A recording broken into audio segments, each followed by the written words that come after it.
Bapak Ibu Saudara yang dikasih dalam nama Tuhan Yesus, pepatah lama mengatakan kalau tidak kenal maka tidak sayang. Perkenalkan, nama saya Agustus Iskandar Februari Bislisin, tapi biasa dipanggil dengan Ari. Saya dari Citra Indah Jonggol, kelompok CIJ2. Sebelum kita mendengarkan firman Tuhan, sebaiknya kita berdoa, kita minta pimpinan Tuhan dalam doa, kita berdoa. Bapak, kami mengucap syukur untuk malam-malam hari ini. Kami siap untuk mendengarkan firman-Mu. Mari Bapak taruh bibir mulut hamba-Mu, Tuhan, Kau berkati, urapi, dan kuduskan. Biarlah setiap perkataan yang keluar dari bibir mulut hamba-Mu ini, Tuhan, tersampaikan yang baik, Kau urapi, dan bisa sampai kepada semua jemaat yang hadir di tempat ini. Mari Bapak, kami siap untuk mendengarkan firman. Di dalam nama Tuhan Yesus, semua yang percaya katakan, amin. Baik Bapak Ibu, saudara-saudara yang dikasih dalam nama Tuhan Yesus, firman Tuhan pada malam hari ini, saya beri judul, God will do something new. Tuhan akan memberikan sesuatu yang baru. Saya percaya bahwa pada malam hari ini, Tuhan akan memberikan sesuatu yang baru, perkara yang luar biasa, bahkan mujizat buat kita pada malam hari ini. Pembacaan firman Tuhan terambil dari Yesaya 43, ayat 18 dan ayat yang 19. Demikian firman Tuhan, ayat 18. Firman-Nya, janganlah ingat-ingat hal-hal yang dahulu, dan janganlah perhatikan hal-hal yang dari zaman purbakala. Ayat 19. Lihat, aku hendak membuat sesuatu yang baru, yang sekarang sudah tumbuh. Belumkah kamu mengetahuinya? Ya, aku hendak membuat jalan di padang gurun dan sungai-sungai di padang belantara. Bapak, Ibu, saudara-saudara yang dikasih di dalam nama Tuhan Yesus, firman Tuhan ini ditujukan kepada bangsa Israel yang pada saat itu mengalami kondisi yang sangat terpuruk. Mereka di masa pembuangan di Babel, begitu banyak yang kehilangan. Mereka kehilangan banyak hal. Di antaranya adalah harta, benda, rumah, keluarga, sanak family, istri, anak yang ditinggal meninggal. Bahkan mereka kehilangan harapan, bahkan masa depan mereka. Firman Tuhan pada saat firman Tuhan datang khusus untuk pada bangsa Israel pada saat itu, dan Tuhan mengatakan bahwa Tuhan akan membuat jalan di padang gurun dan sungai-sungai di padang belantara. Bapak, Ibu, saudara-saudara dikasih dalam nama Tuhan Yesus, kalau kita berpikir secara manusia, membuat jalan di padang gurun itu sesuatu hal yang mustahil dilakukan, atau bahkan sungai-sungai di padang belantara. Tapi Bapak, Ibu, saudara-saudara yang dikasih di dalam nama Tuhan Yesus, bahwa firman Tuhan pada saat ini ketika bangsa Israel dalam hal terpuruk, firman Tuhan datang untuk memberikan sesuatu yang baru. Tuhan menyediakan sesuatu yang baru. Tuhan memberikan perkara-perkara yang baik, perkara-perkara yang luar biasa, bahkan mujizat Tuhan sediakan buat bangsa Israel. Bapak, Ibu, saudara-saudara yang dikasih di dalam nama Tuhan Yesus, relate dengan kondisi saat ini bahwa kita mengalami pandemik, masa pandemik. Saya tidak tahu kondisi Bapak Ibu sekarang, tetapi secara dunia, secara global ekonomi bangsa, semua bangsa mengalami keterpurukan. Kemudian Bapak Ibu Saudara yang memiliki bisnis juga salesnya menurun, atau bahkan saudara-saudara gulung tikar, atau bahkan juga Bapak Ibu Saudara yang punya pekerjaan, mereka kehilangan penghasilan mereka, bahkan gaji mereka cuma 30%, atau bahkan dipotong 50%, bahkan sampai dengan di PHK. Bapak, Ibu, saudara-saudara yang dikasih dalam nama Tuhan Yesus, keterpurukan kondisi yang ada saat ini sama seperti pada saat bangsa Israel waktu di masa pembuangan. Firman Tuhan datang pada bangsa Israel, di mana Tuhan akan memberikan sesuatu yang baru, memberikan perkara yang luar biasa, bahkan mujizat, yaitu Tuhan akan memberikan membuat jalan di padang gurun dan sungai-sungai di padang belantara. Bapak, Ibu, saudara-saudara yang dikasih Tuhan, bagaimana caranya untuk kita bisa mendapatkan sesuatu yang baru dari Tuhan? Kita mendapatkan, Tuhan memberikan perkara-perkara yang besar, bahkan mujizat dalam kehidupan kita. Jawabannya adalah di ayat yang ke-18. Saya boleh bacakan kembali bahwa firman Tuhan, janganlah ingat-ingat hal-hal yang dahulu, dan janganlah perhatikan hal-hal yang dari zaman purbakala. Tuhan mau supaya bangsa Israel dan kita juga pada saat malam hari ini, janganlah kita harus melupakan masa yang lalu, masa lalu kita. Kita jangan ingat hal-hal yang dahulu yang pernah terjadi dalam kehidupan kita. Pertanyaannya adalah, kenapa Tuhan mau supaya kita melupakan masa lalu kita. Pada malam hari ini kita akan mempelajari 3 hal kenapa Tuhan memberikan kepada kita atau menyatakan bahwa kita harus meninggalkan masa lalu kita. Ada 3 perkara atau 3 alasan yang mendasari supaya kita bisa menerima sesuatu yang baru daripada Tuhan, kita menerima perkara-perkara yang besar daripada Tuhan, bahkan mujizat. Yang pertama adalah karena trauma-trauma masa lalu yang membelenggu kita untuk maju. Jadi saya ulangi bahwa ternyata kita harus melupakan masa lalu kita karena apa? Trauma-trauma masa lalu kita itu membelenggu kita sehingga kita tidak bisa untuk maju.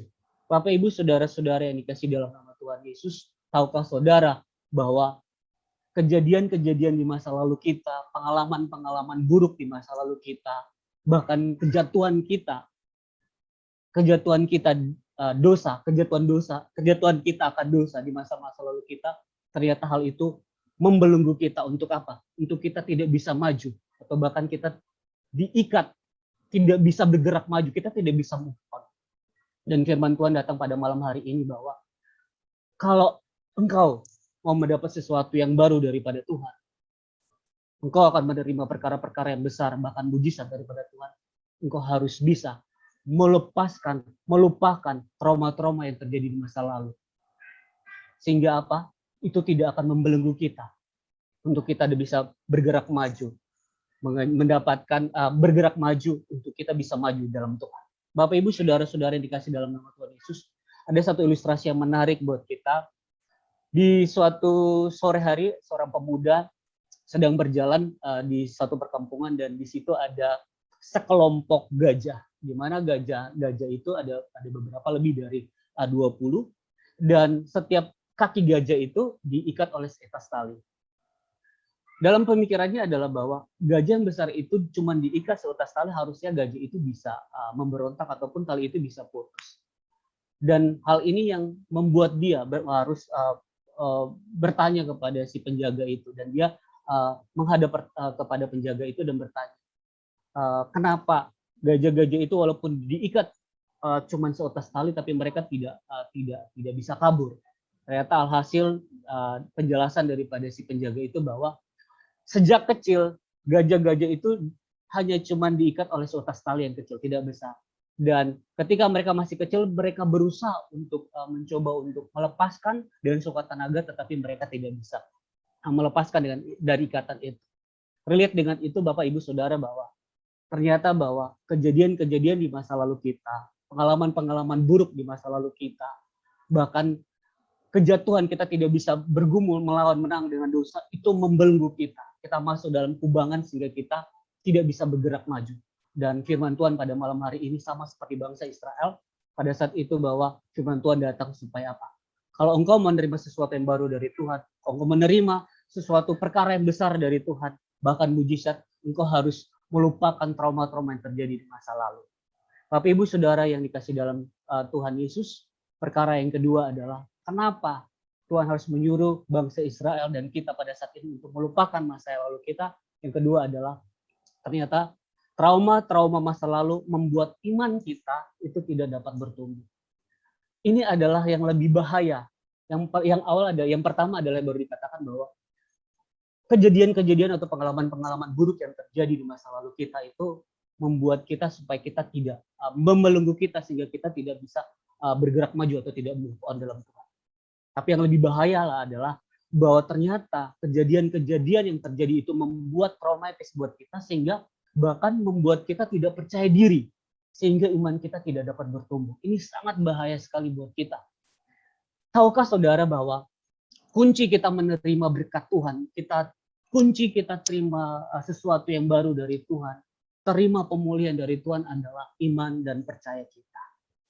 Bapak, Ibu, Saudara-saudara yang dikasihi dalam nama Tuhan, saya tidak tahu kondisi Bapak, Ibu, Saudara yang ada pada malam hari ini, kondisi Bapak, Ibu, Saudara untuk struggling dengan kehidupan pandemik ini, tapi Bapak, Ibu, Saudara percaya bahwa di Mazmur 37 ayat 5 dikatakan bahwa serahkanlah hidupmu kepada Tuhan dan percayalah kepadanya dan ia akan bertindak.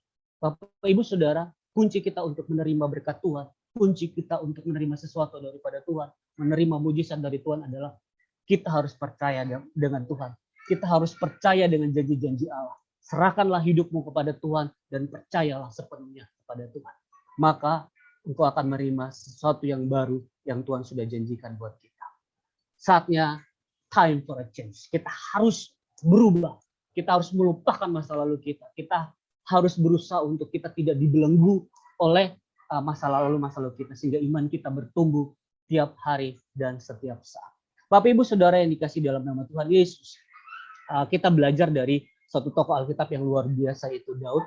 Di dalam 1 Samuel pasal 30 ayat 6, di situ dikatakan, dan Daud sangat terjepit karena rakyat mengatakan hendak melempari dia dengan batu. Seluruh rakyat itu telah pedih hati, masing-masing karena anaknya laki-laki dan perempuan. Tetapi Daud menguatkan kepercayaannya kepada Tuhan Allah. Bapak Ibu Saudara, apa yang kita pelajari di sini? Ketika Daud dan keluarganya dalam kondisi yang terpuruk, bahkan rakyatnya ini melempari dia dengan batu. Satu hal yang dilakukan oleh Daud adalah dia menetapkan, memberikan komitmen bahwa dia menguatkan kepercayaan kepada Tuhan. Dan itulah yang harus kita lakukan Bapak Ibu Saudara dan kita pada malam hari ini. Kita harus percaya akan janji-janji Tuhan. Sehingga apa? Kita bisa menerima sesuatu yang baru, sesuatu yang perkara yang luar biasa yang sudah Tuhan sediakan buat kita. Perkara yang ketiga adalah kenapa kita harus meninggalkan masa lalu kita adalah kita perlu melepaskan pola-pola lama yang kita pegang. Bapak Ibu Saudara yang dikasih dalam nama Tuhan Yesus, tahukah bahwa selama kita hidup, kita diprogram atau kita seluruh aktivitas kita itu berdasarkan oleh otak bawah sadar kita. Dan ternyata bahwa otak bawah sadar kita itu membentuk namanya mindset kita, pola pikir kita, paradigma kita, bahkan habit kita. Dan pada malam hari ini Tuhan katakan bahwa kalau engkau menerima berkat Tuhan, ada pemulihan, engkau harus bisa melepaskan semua pola-pola lama itu. Itu mindset, apa itu pola paradigma, cara hidup, bahkan habit itu harus dilepaskan. Bapak Ibu Saudara yang dikasihi dalam nama Tuhan Yesus. Ada ilustrasi bagus di dalam Markus 2 ayat 21 dalam terjemahan bahasa Indonesia sehari-hari. Di situ dikatakan bahwa tidak ada orang yang menambal baju tua dengan sepotong kain baru. Sebab kain penambal itu akan menciut dan menyobek baju itu. Sehingga mengakibatkan sobekan yang lebih besar. Tahukah Bapak, bahwa Saudara, baju yang lama kalau umpamanya ada sobekan, kita tambal atau kita jahit ya, tambal sulam dengan baju yang baru atau kain yang baru, bahkan itu akan membuat sobekan itu akan lebih tambah besar. Demikianlah itu. Kalau kita masih menggunakan pola atau cara hidup mindset kita yang lama, kemudian kita tambal sulam dengan sesuatu yang baru, dikombinasi, justru akan itu membuat sobekan atau yang lama itu akan menjadi lebih besar. Satu ada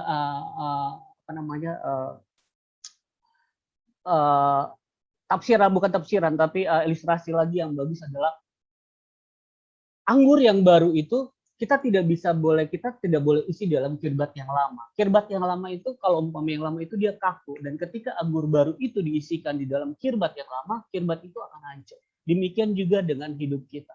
Apabila ada anggur baru, kehidupan yang baru buat Tuhan, sesuatu yang baru yang mau Tuhan kerjakan buat kita, kita harus sediakan wadah kita. Kirbat yang baru, hati yang baru, itu harus kita sediakan. Artinya apa? Pola-pola lama kita, mindset kita yang lama, pola-pola pikir, habit kita yang lama, di luar Tuhan, kita harus ikut namanya mindset Kristus, pola hidup Kristus, habit Kristus kita harus pakai. Supaya apa? Kita boleh mendapatkan sesuatu yang baru dari Tuhan.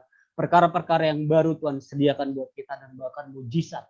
Di mana dalam firman Tuhan tadi di Yesaya 43 ayat 19 dikatakan bahwa Tuhan membuat jalan di padang gurun dan sungai-sungai di padang belantara. Itu akan nyata dalam kehidupan kita. Kesimpulannya adalah Bapak, Ibu, Saudara-saudari kasih dalam nama Tuhan. Kalau kita mau dipulihkan Tuhan, kita mau mendapat sesuatu yang baru, yang pertama kita harus lupakan masa lalu kita. Kita tidak boleh hidup di dalam masa lalu kita. Kita harus tanggalkan itu. Kita harus benar-benar bisa keluar, sehingga apa? Masa lalu kita tidak akan membelenggu kita. Dan bahkan masa lalu itu juga tidak akan menghambat iman kita untuk kita percaya sama Tuhan. Dan yang terakhir adalah mari kita pakai pola hidup kita pakai mindset, kita pakai paradigma dalam Kristus. Demikianlah firman Tuhan yang saya sampaikan pada malam hari ini. Semoga itu memberkati kita semua. Mari kita berdoa. Bapa, kami mengucap syukur hamba-Mu sudah menyampaikan pesan-Mu kepada seluruh jemaat yang hadir pada malam hari.